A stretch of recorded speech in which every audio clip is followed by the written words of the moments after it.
Halogenados, anestésicos, halotano, cloruro de etilo, metabolismo, toxicidad.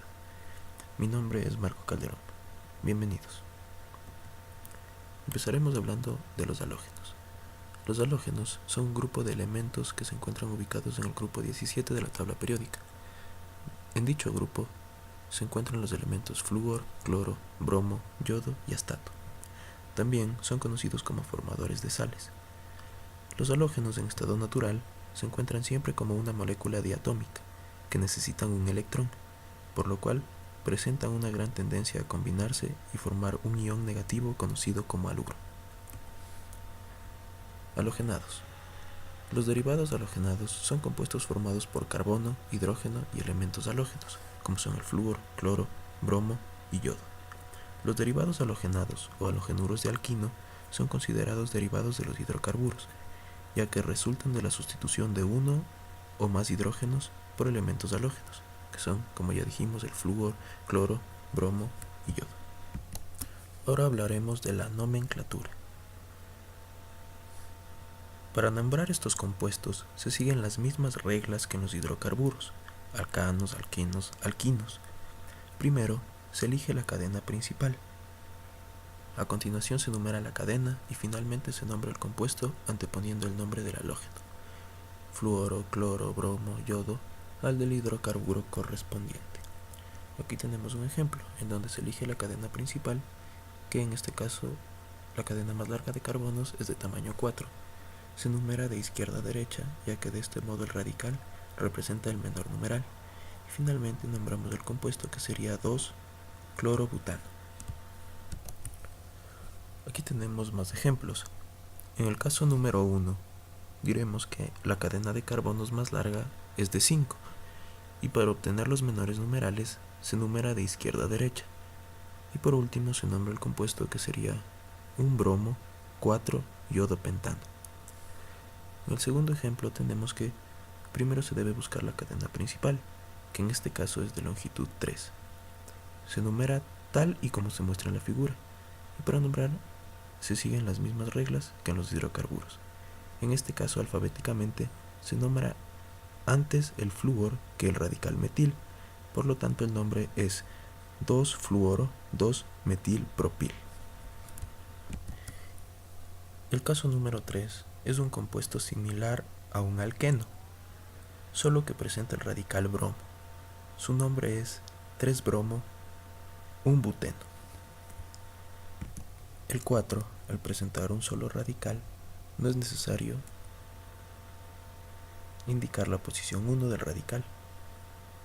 Por lo tanto, el nombre es yodo-benceno. Aquí tenemos la clasificación de los halogenados y vemos que tenemos de tipo éter e hidrocarburos, que son fluorados y no fluorados. En este caso nos concentraremos en el cloruro de etilo, que es uno de tipo éter no fluorado, y el halotano, que es un hidrocarburo. Halotano. Tenemos que el nombre IUPAC es 2-bromo 2-cloro 1-1-1 trifluoroetano. La fórmula química es, como ven aquí, C2H-bromo cloro F3. El peso molecular es de 197,38 gramos mol. La densidad es de 1,868 gramos sobre centímetro cúbico. El punto de ebullición es de 50,2 grados centígrados, 122 grados Fahrenheit, y la solubilidad en el agua la tenemos aquí. El halotano en la medicina es un potente anestésico, cuyas propiedades permiten una pérdida de la conciencia suave y bastante rápida.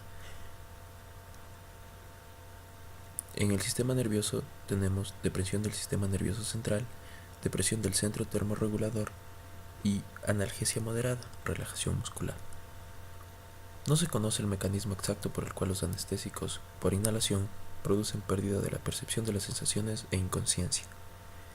Pueden interferir en el funcionamiento fisiológico de las membranas de las neuronas. Aquí podemos observar una imagen de el halotano, la medicina. En cuanto a la historia de los hidrocarburos fluorados no inflamables, diremos que a partir de 1950 se sintetizan e y también se utilizan los mismos. En 1956 exactamente se empieza a utilizar el alotano, que es el compuesto que nos interesa. Este compuesto nos ayuda a la inducción y mantenimiento de la anestesia general. Debemos tener ciertas precauciones con este compuesto. En el embarazo cruza la barrera placentaria y es un potente relajante uterino. En la lactancia se distribuye en leche materna, pero no se han documentado problemas. En cuanto a la pediatría, los estudios realizados no han documentado problemas tampoco. Se puede usar en neonatos con la debida precaución. En geriatría, la concentración alveolar mínima disminuye. Los gerontes son más susceptibles a hipotensión y depresión circulatoria. En la insuficiencia hepática hay mayor riesgo de hepatotoxicidad. En la insuficiencia renal, mayor riesgo de nefrotoxicidad. En anestesia obstétrica, incremento de pérdidas sanguíneas, concentraciones menores del 0,5% con óxido nitroso y oxígeno. En la enfermedad coronaria o en las arritmias, este compuesto sensibiliza al miocardio a las catecolaminas. En procesos neuroquirúrgicos, por producir hipertensión endocraniana, se debe tener precaución. Y es en miastenia grave se puede dar este tipo de complicaciones, ¿no? Tenemos también reacciones adversas que clasificaremos en frecuentes, poco frecuentes y muy raras o raras. Frecuentemente se presentan delirios y temblores. Poco frecuentes tenemos salivación, tos, laringoespasmo, reacciones de intubación, y raras, hepatotoxicidad, que va desde hepatitis moderada hasta necrosis fatal hepática, depresión cardiovascular y respiratoria, hipotensión, arritmias, náusea y vómito, nefrotoxicidad e hipertermia maligna. Las dosis varían, son especializadas en cada persona, pero diremos que en adultos es de 0,5 hasta 3% en oxígeno o en óxido nitroso, y para mantener la concentración de 0,5 hasta 1,5%. Igualmente en los niños varía entre cada niño, pero diremos que se necesita una concentración desde 0,5 a 2,5% en óxido nitroso o en oxígeno, y para mantener esta concentración se necesita 0,8 a 2,5%. Tenemos las contraindicaciones como enfermedad del tracto biliar, disfunción o enfermedad hepática, hipertermia maligna. El alotano no se recomienda en partos vaginales, a menos que se necesite una relajación uterina. Este anestésico se absorbe mediante el sistema capilar pulmonar, alcanzando la anestesia o su efecto anestésico a los 3 minutos. Se distribuye a varios compartimientos como sangre, órganos altamente irrigados, músculo esquelético y tejido adiposo.